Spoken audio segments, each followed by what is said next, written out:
Chers frères et sœurs, voilà maintenant bien longtemps que je voulais commencer une nouvelle série sur le ciel, sur ce qui nous arrivera au ciel. Mais vous savez que le Covid a tout ralenti.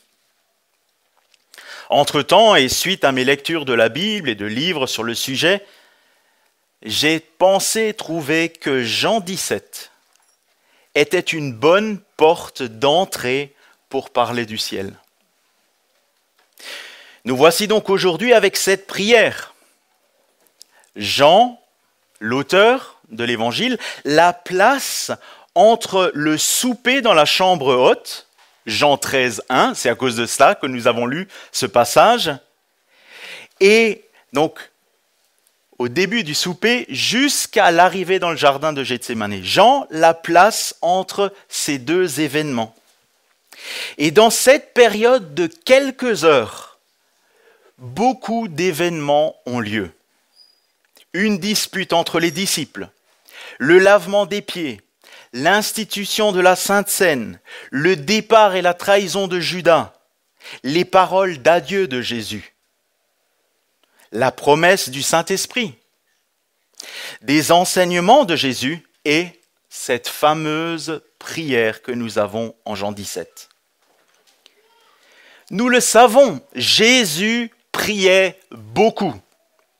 Mais nous n'avons pas beaucoup de prières de Jésus. Nous avons la prière que nous appelons le Notre Père. Nous avons les prières dans le jardin de Gethsémani et celle sur la croix. Sinon, nous avons encore 3 prières en Jean. D'abord en Jean 11, devant le tombeau de Lazare, puis en Jean 12, versets 27 et 28, et enfin Jean 17, la plus grande des prières de Jésus. Cette prière-là n'est pas très compliquée à lire, n'est-ce pas? C'est du français simple avec des mots simples et des verbes simples. La prière sacerdotale n'est vraiment pas compliquée dans les mots. Mais ce chapitre, cette prière contient des vérités que nous connaissons bien alors que les disciples ne pouvaient pas encore les comprendre. Souvenez-vous des paroles de Jésus dans Luc 7, verset 28. « Je vous le dis, parmi ceux qui sont nés de femmes, il n'y en a pas eu de plus grand que Jean. Cependant, le plus petit dans le royaume de Dieu est plus grand que lui.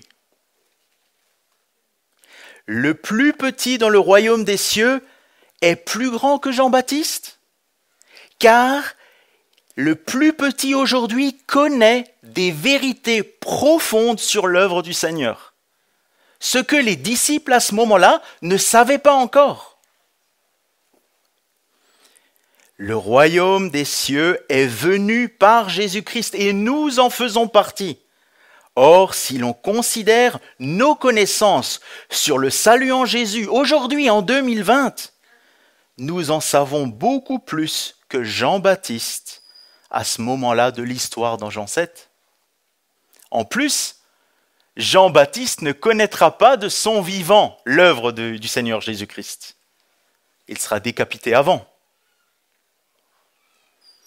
Jean-Baptiste savait que le Sauveur devait venir, mais comment le Sauveur allait-il sauver? Comment allait-il s'y prendre?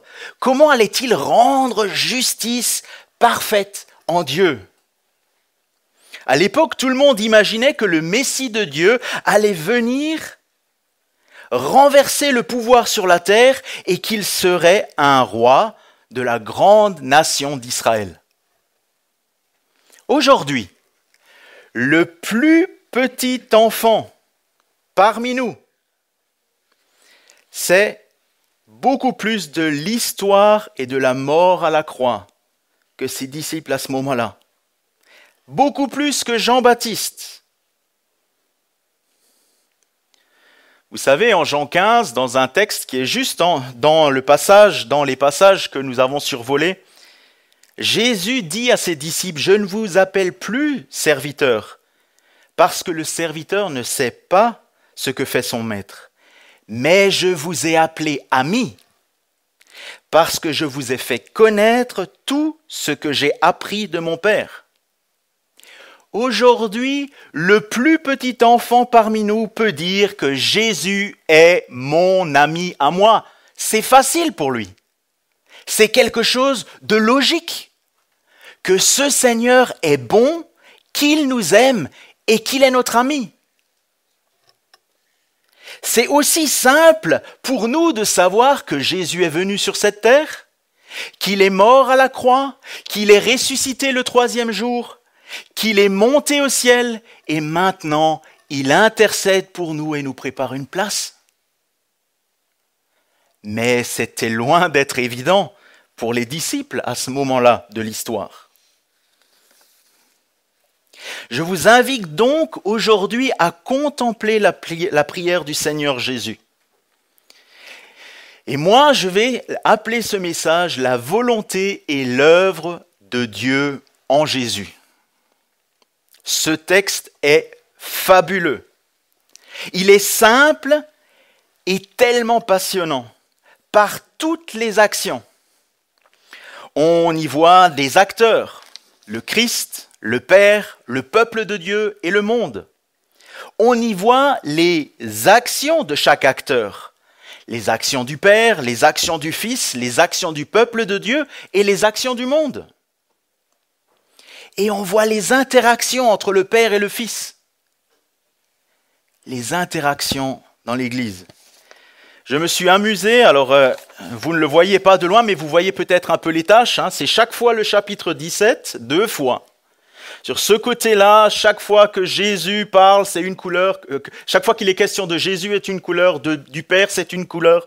Chaque fois qu'il y a une action, c'est une autre couleur. Et vous voyez que tout le chapitre est rempli. Et dans les deuxièmes colonnes, vous avez le rouge et le vert. Ça, vous le voyez peut-être un peu mieux d'où vous êtes. Ce sont les interactions entre le Père et le Fils. Le Fils et le Père et un verbe entre, une action. Tout ce chapitre est rempli d'interactions. Alors, je vais essayer rapidement de survoler ce chapitre. Je dis bien survoler le chapitre, en 4 parties. 4 parties de la prière de Jésus. Jésus prie pour la gloire du Christ, il prie pour ses disciples, il prie pour les élus, ceux qui croiront, et il prie pour le perfectionnement des saints.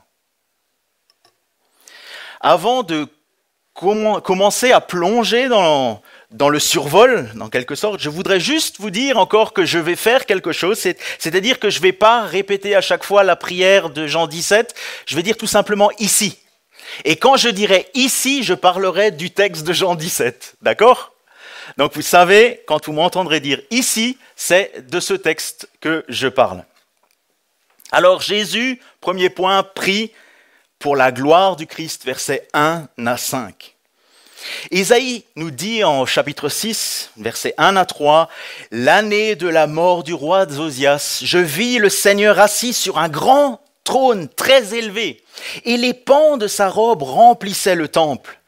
Des séraphins se tenaient au-dessus de lui. » Et un peu plus loin, « Ils criaient l'un à l'autre et disaient, « Saint, Saint, Saint est l'Éternel des armées. Toute la terre est pleine de sa gloire. » Cet extrait d'Ésaïe 6 nous parle du Seigneur dans son temple, servi par les anges. Il est glorifié, il est glorieux. Il y a plusieurs visions de la gloire de Dieu dans la Bible. Il y a la vision que nous avons lue, celle qu'Étienne a vue, avec le Fils de l'homme debout à la droite du Père dans le ciel. Ici, c'est une réalité que notre Seigneur Jésus souligne dans les versets 1 à 5. Il n'est pas question d'image, de personnes assises sur un trône, mais il est question de la réalité de la gloire de Dieu qui va bientôt éclater dans le monde après la passion du Christ. Pour nous, les humains, notre gloire ou la gloire que nous aurions est liée au fait d'être reconnus des autres. Ceci est vrai pour tous les niveaux de la société.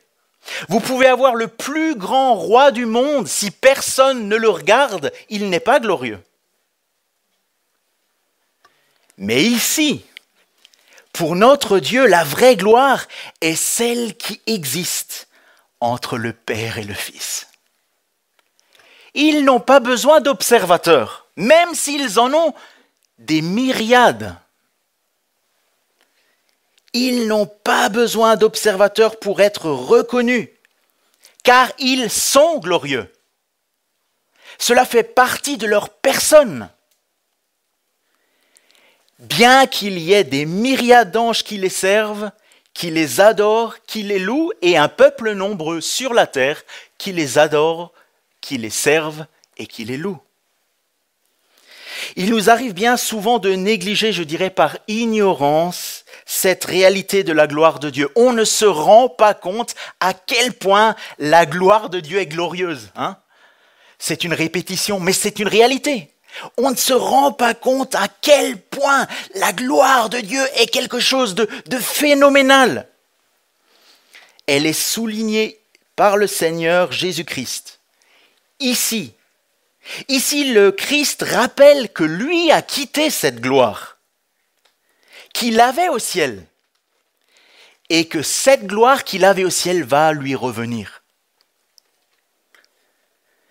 Nous savons que quelques heures après cette prière, le Seigneur Jésus sera élevé sur une croix pour mourir afin d'accomplir ce qui était nécessaire au salut de ceux que le Père a donnés au Fils. Cet état qui semble humainement méprisable sur la croix finit par la mort comme un malfaiteur. Mais cette mort a été décidée et voulu par notre Dieu pour se rendre justice et accomplir en lui-même, par son Fils, ce salut. Sur cette croix, le Seigneur triomphe sur le péché et il triomphera de la mort. Ceci fera éclater la gloire de Dieu Tout-Puissant, qui accomplit parfaitement son dessein et sa justice tel qu'il avait décidé avant que le monde soit, quand le Fils était glorifié avec le Père dans les cieux, et que le Père était glorifié dans le Fils. Voilà pourquoi nous devons rendre gloire à notre Seigneur. Car cet évangile, dans la mort et la résurrection de Christ, est glorieux. 1 Pierre 1,10 nous dit que les prophètes qui ont prophétisé touchant la grâce qui vous a été réservée ont fait de ce salut l'objet de leur recherche et de leur investigation. Ils voulaient sonder l'époque et les circonstances marquées par l'Esprit de Christ qui était en eux et qui attestaient d'avance les souffrances de Christ et la gloire dont elles seraient suivies. Il leur fut révélé que ce n'était pas pour eux-mêmes, mais pour vous qu'ils étaient les dispensateurs de ces choses, que vous ont annoncé maintenant ceux qui vous ont prêché l'Évangile par le Saint-Esprit envoyé du ciel, et dans lesquels les anges désirent plonger leur regard. Donc un évangile dont font partie les souffrances de Christ et la gloire dont elles seraient suivies. La gloire va éclater. Mais là, nous sommes encore juste avant, ici, dans ce chapitre. Nous sommes juste avant. Et les disciples vont bientôt perdre courage.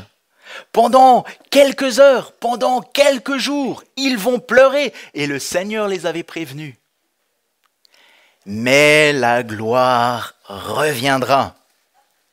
Et c'est pour nous aussi une raison de rendre gloire à ce Dieu. Parce que la gloire qu'il y a entre le Père et le Fils est rétablie. Le Fils a de nouveau toute la gloire. Il est dans le Père et le Père a toute la gloire dans le Fils. Et voilà notre Dieu.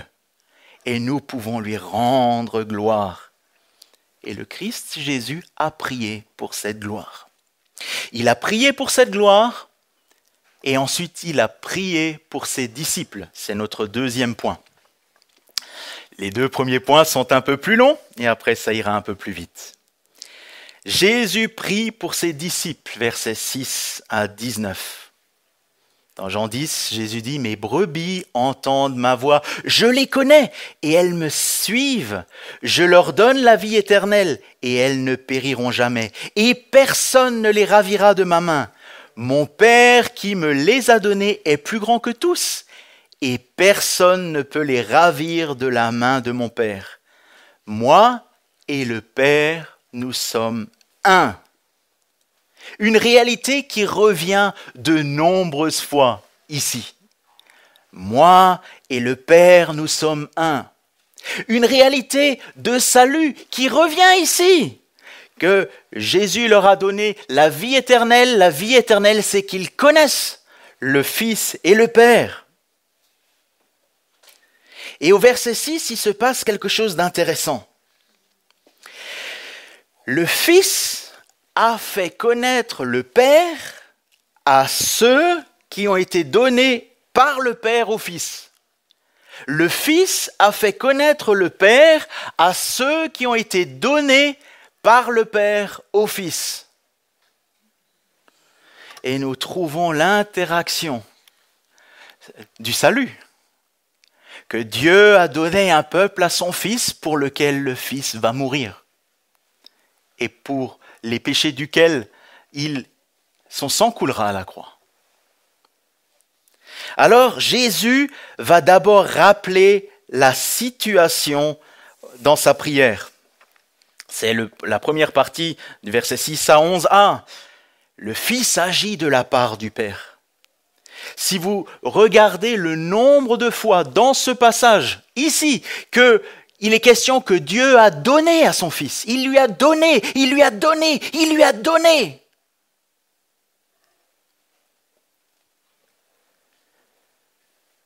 Et le Fils va agir pour ceux que le Père lui a donnés. Il se place ici en intermédiaire. C'est à cause de ça qu'on appelle cette prière la prière sacerdotale. C'est parce que le Christ se place entre le Père et entre les élus. Et il agit de la part du Père pour les élus. Et il agit auprès du Père pour les élus. Et il agit en lui pour les élus, pour rendre gloire au Père. Vous voyez, il y a toujours cette interaction entre les uns et les autres. Mais là, le Seigneur va d'abord rappeler. Car le Père, et vous le trouvez dans tout le texte, a donné au Fils un peuple et il lui a donné une œuvre à accomplir pour ce peuple. Le Christ reçoit donc ce peuple des mains du Père. Voilà, ils lui appartiennent. Et c'est un peu comme ces brebis, n'est-ce pas? Que le berger aime et elles sont à lui. Il leur fait connaître Dieu et sa parole. Il leur fait garder la parole de Dieu. D'ailleurs, il a dit tout à l'heure, « Or, la vie éternelle, c'est qu'ils te connaissent toi, le seul vrai Dieu, et celui que tu as envoyé, Jésus-Christ. » La vie éternelle, c'est de connaître le Père et le Fils qui a été envoyé, Jésus-Christ. Si vous connaissez le Père et le Fils, Jésus-Christ, pas Jésus seulement, Jésus-Christ, le Messie, celui qui ira sur la croix. Pas tout simplement le maître des disciples qui s'est promené au 1er siècle, non, celui qui allait jusqu'à Golgotha, le Christ Jésus, le Père et le Christ Jésus. Et donc il leur a donné cette vie éternelle. Ils sont ainsi mis à part pour le Père et pour le Fils. Il leur a fait comprendre que tout vient du Père, par le Fils que le Père a envoyé. Il se glorifie dans ce peuple.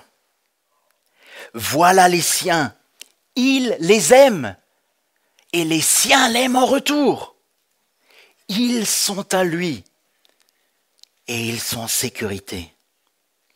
Le Christ rappelle au Père la situation que celui-ci a voulu avec lui de toute éternité. Maintenant, le temps est venu. C'est maintenant. Et le Fils continue à prier. Il prie maintenant spécialement pour leur protection. Il ne prie pas pour le monde, et il l'affirme, mais pour les siens, ceux qui sont préservés, qui sont gardés par lui. Ici, il déclare qu'ils sont gardés dans le nom du Père. Ils sont mis à part. Et il prie que le Père les garde. Ils sont gardés car celui qui demeure sous l'abri du Très-Haut repose à l'ombre du Tout-Puissant. C'est le premier verset du psaume 91. Gardés pour Dieu, gardés pour Jésus-Christ, gardés en Dieu, gardés en Jésus-Christ. Si vous repassez ici sur ce texte, vous verrez le nombre de fois combien Jésus insiste. Bien sûr, aucun de ceux qui sont élus ne s'est perdu. Le seul perdu de ce groupe, en parlant des disciples, c'était celui qui ne faisait pas partie des élus. Celui que le Seigneur appelle le fils de perdition. Mais les autres ne sont pas perdus. Et ils vont encore vivre cette situation qui a été annoncée d'avance, que le berger sera frappé et que les brebis seront dispersées. Mais les brebis seront ramenées parce que le berger frappé va ressusciter, n'est-ce pas? Il prie pour eux pour qu'ils aient une joie en Christ, parce qu'ils sont en sécurité dans le Seigneur Jésus-Christ. Heureux d'être sauvés en lui, heureux d'être à Christ, heureux d'être un avec Christ. Heureux d'être dans la présence de Dieu. Souvenez-vous notre lecture au psaume 84. Heureux ceux qui habitent ta maison. Mieux vaut un jour dans tes parvis que 1000 ailleurs. Ça se réalise. Là, ils sont un en Christ avec Dieu. Ils sont un comme Dieu et Christ, comme le Père et le Fils sont un. Le Seigneur insiste, il insiste. Ils sont dans sa présence.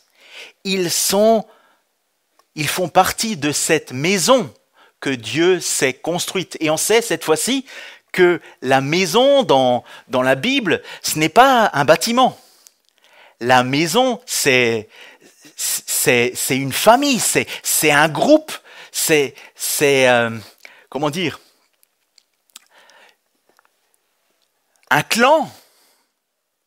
Il s'est rassemblé une maison qui porte son nom. Le Fils prie pour les siens, pour qu'ils soient préservés du malin, car dans quelques heures, ils seront confrontés à la douleur d'un procès injuste, la douleur d'une condamnation terrible et la douleur de voir leur Seigneur mourir à la croix.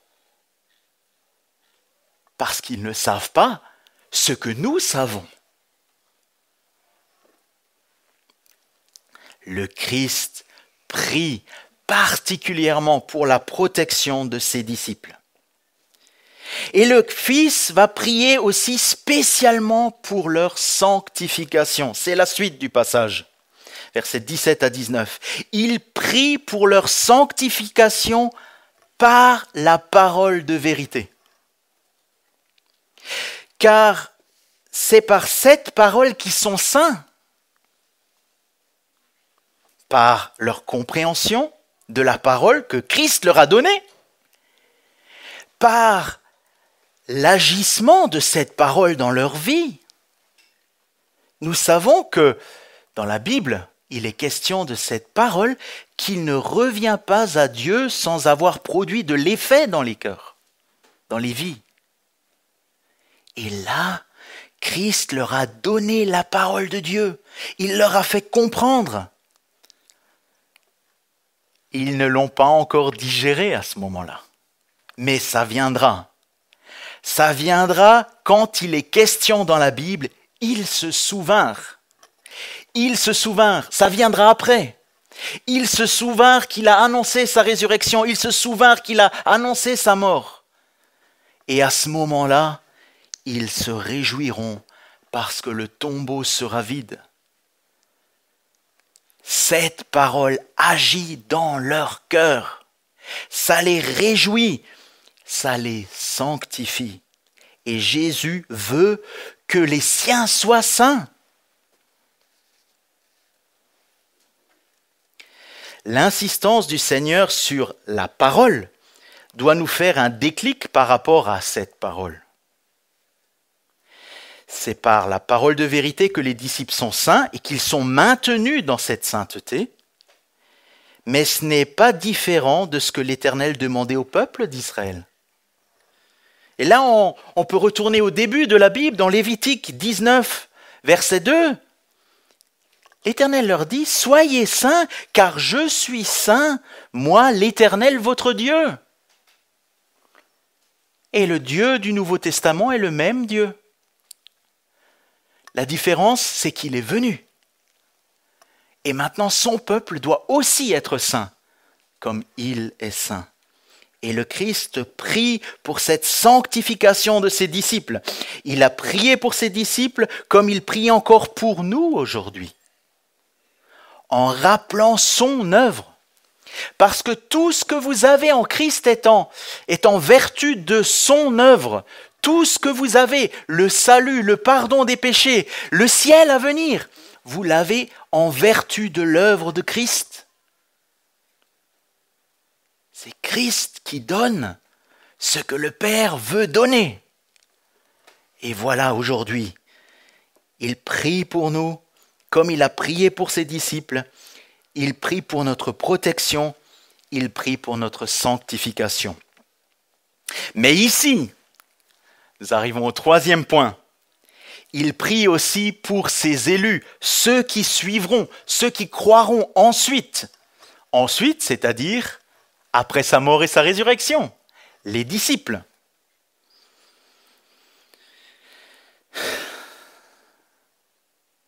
Parce qu'il va venir quelque chose de particulier. Ce Seigneur va être glorifié. Dans l'Apocalypse, nous pouvons lire que « Tu es digne de prendre le livre et d'en ouvrir les sceaux, car tu as été immolé et tu as racheté pour Dieu par ton sang des hommes de toute tribu, de toute langue, de tout peuple et de toute nation. » C'est Apocalypse 5, verset 9. Le Christ prie là, maintenant, verset 20, pour ceux qui viendront ensuite.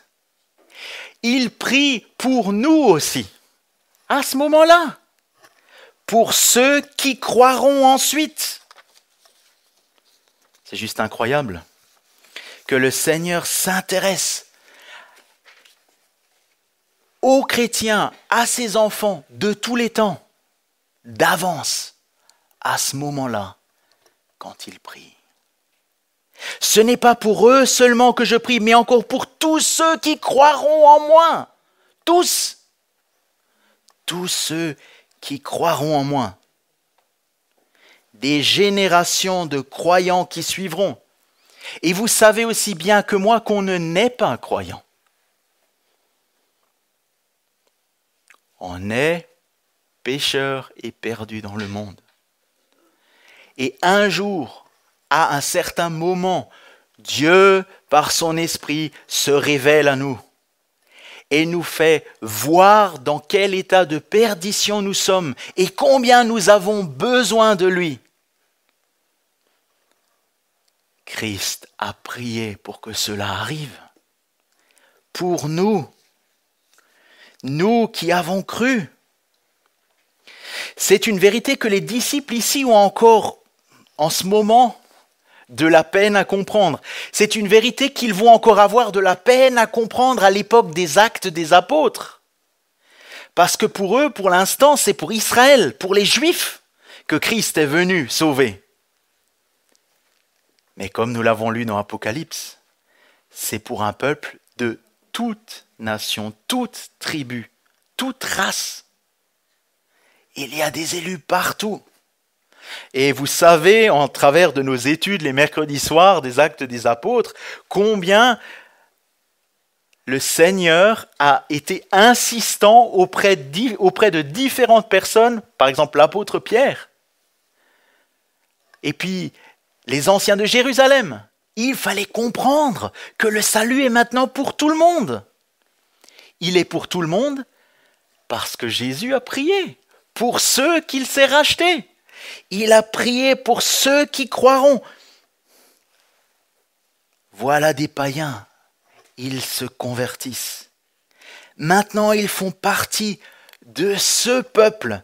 Et cette fois-ci, païens et juifs se réunissent en un seul peuple. Et il n'y a plus ni juif ni grec, nous dit la parole. Il n'y a qu'un seul peuple. Et vous faites partie de ce peuple. Ce matin, ce peuple pour lequel Jésus a prié, ce peuple qu'il a sauvé et racheté. Le Fils prie pour cette unité. Une unité qu'il accroche dans l'unité du Père et du Fils. C'est des images très fortes. Et même si c'est du français très simple, regardez le nombre de répétitions de cette idée d'unité dans l'unité. Pour que nous puissions, avec l'insistance, comprendre que nous sommes un en Dieu, en Jésus. Nous sommes un, nous sommes ensemble, nous sommes unis. Nous faisons partie de son peuple. Et aujourd'hui encore, il y a des divisions. Il y a des difficultés.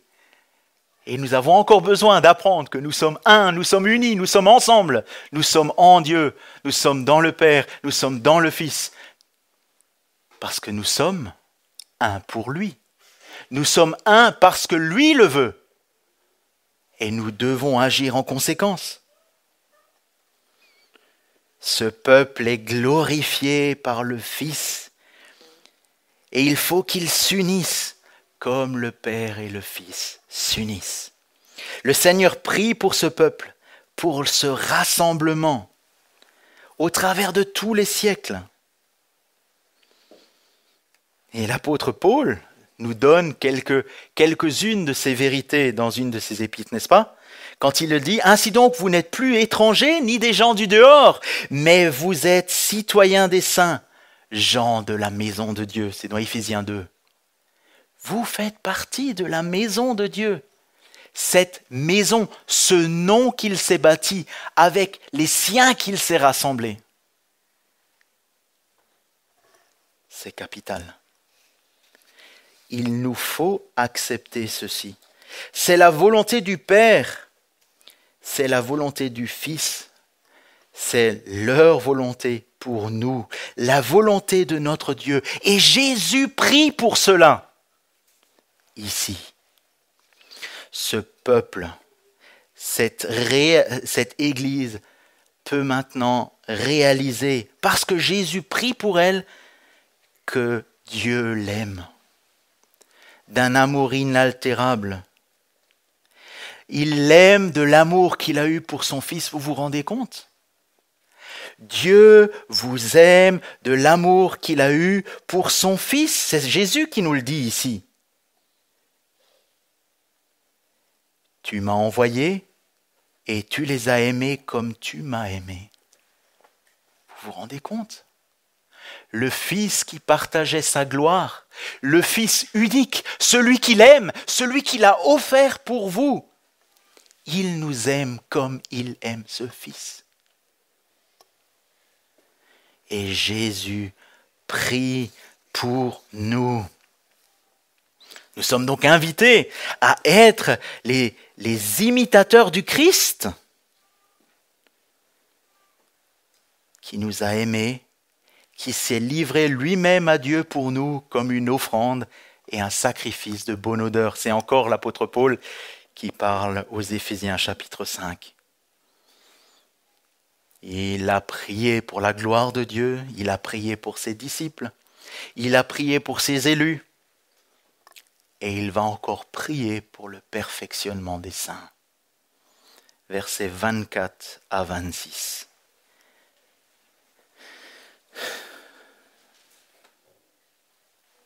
L'apôtre Pierre dira dans son épître: « Béni soit Dieu, le Père de notre Seigneur Jésus-Christ, qui selon sa grande miséricorde nous a régénérés pour une espérance vivante par la résurrection de Jésus-Christ d'entre les morts, pour un héritage qui ne peut ni se corrompre, ni se souiller, ni se flétrir. Il vous est réservé dans les cieux, à vous qui par la puissance de Dieu êtes gardés par la foi pour le salut prêt à être révélé dans les derniers temps. » Cet héritage vous est réservé dans les cieux. Et Jésus prie pour cela. Jésus nous dit, prie le Père, verset 24, « Père, je veux que là où je suis, ce que tu m'as donné soit aussi avec moi, afin qu'ils voient ma gloire. »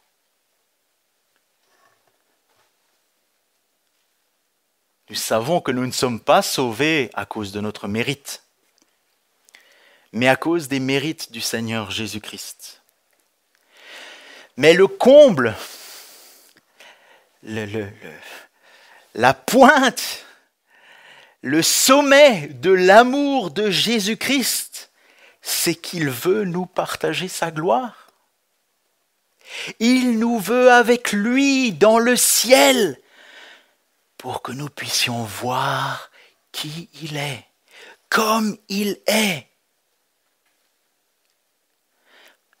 Et nous pourrons voir briller la splendeur de l'évangile de la gloire de Christ, qui est l'image de Dieu. Ce que les païens ne peuvent pas. Nous l'avons lu dans 2 Corinthiens 4, 4. La lumière brillera du sein des ténèbres. Elle a fait briller la lumière dans nos cœurs pour faire resplendir la connaissance de la gloire de Dieu sur la face de Christ. Et un jour, nous verrons cette face de Christ. Nous serons dans la présence de Dieu, parce que Jésus le veut. Et Jésus est Dieu, et ce qu'il veut, il l'accomplit.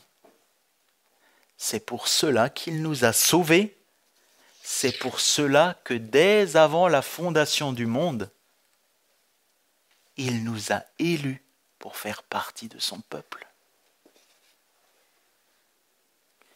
Le Fils prie pour que ce peuple soit dans sa présence et il le demande à Dieu pour qu'il participe à la gloire en voyant. Parce que là, nous pouvons participer à la gloire en nous réjouissant autour du Seigneur. Ce sera tellement glorieux que sa simple présence nous réjouira pour toujours. Et Dieu voulant, nous le verrons dans la suite de l'étude du ciel. C'est le but. Le but du Seigneur, c'est de nous sauver. Nous vivons quelques années ici-bas. Mais le but, c'est que nous soyons là où il est. Et il me semble, mes chers frères et sœurs, et c'est la raison pour laquelle je veux faire cette série sur le ciel, que nous ne réalisons pas assez que le but du ciel est ce qui est primordial. C'est primordial. Nous allons passer notre éternité dans la présence de Dieu. Et il nous faut savoir aujourd'hui, au travers de ce texte ici, que c'est ce que Jésus veut. Il a prié pour tant de choses. et a prié aussi pour que nous soyons avec lui dans le ciel. Et aujourd'hui, ce ciel est tellement ignoré. Tellement ignoré. Dans un des livres que j'ai lus sur le ciel, un pasteur parlait d'un autre pasteur. Donc l'auteur du livre parlait d'un autre pasteur qui lui disait, tenez-vous bien, « Je préférerais ne plus exister que d'aller au ciel, parce qu'on va s'ennuyer au ciel. On va passer l'éternité sur les nuages avec une harpe. » Quelle fausse image du ciel! Quelle fausse image du ciel! La Bible parle de tant de choses du ciel. Et vous vous rendez compte? Ce frère, on ne veut pas le blâmer, ne s'est pas rendu compte de la gloire du ciel à venir, une gloire que le Christ Jésus veut partager avec nous, avec des réalités du ciel qui sont éparpillées dans toute la Bible. Parce qu'un peu partout dans la Bible, on entrevoit ce ciel. Ce ciel dans lequel le Seigneur nous veut et dans lequel nous allons passer tout le reste de notre vie éternelle qu'il nous a acquise. Le Christ prie pour la gloire du Christ. Le Christ prie pour ses disciples. Le Christ prie pour ses élus, ceux qui croiront. Le Christ prie pour la perfection de ses élus et pour la présence de ses élus dans le ciel. N'est-ce pas que l'œuvre de Jésus est bien plus grande que nous ne pouvons l'imaginer? Nous n'arrivons pas à faire le tour de tout ce que Christ a fait pour nous. Nous n'y arrivons pas. Il a voulu sauver un peuple de perdus dont nous faisons partie, qui ne méritait rien d'autre que la colère divine et l'enfer. Ça, c'est ce qui est juste. Ce qui est juste, c'est que le pécheur soit puni et qu'il aille en enfer. C'est juste.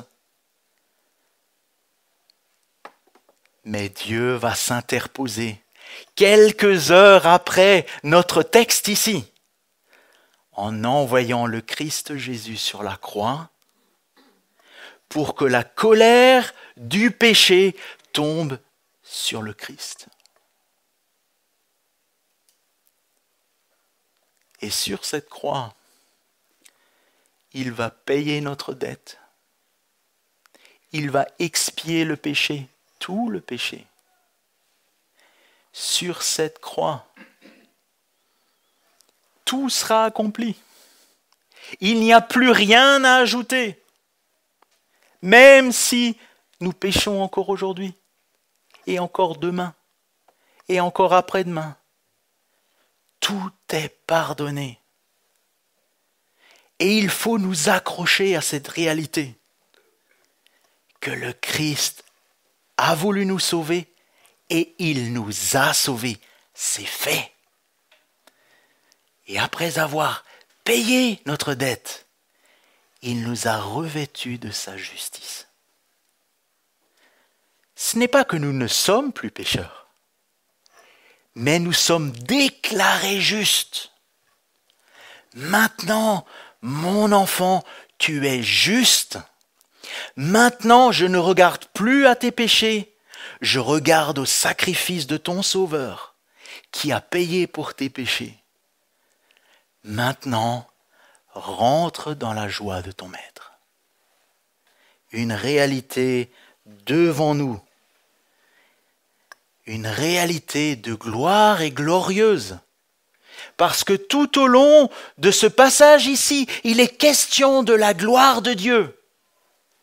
Et en réalisant ce qu'il a accompli, ce qu'il a fait, nous comprenons l'apôtre Paul dans le premier chapitre de la lettre aux Éphésiens, qu'il insiste sur le fait que nous sommes sauvés pour célébrer la gloire de sa grâce dont il nous a favorisés en Jésus-Christ.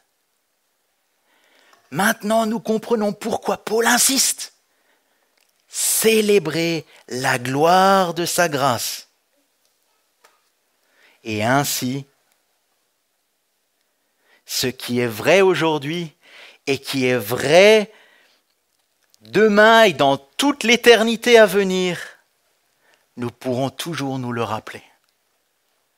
Et rien ne doit altérer cette joie d'être un jour dans sa présence et de pouvoir nous émerveiller comme les anges en regardant à notre Seigneur et à son œuvre parfaite, en célébrant la gloire de sa grâce. Amen.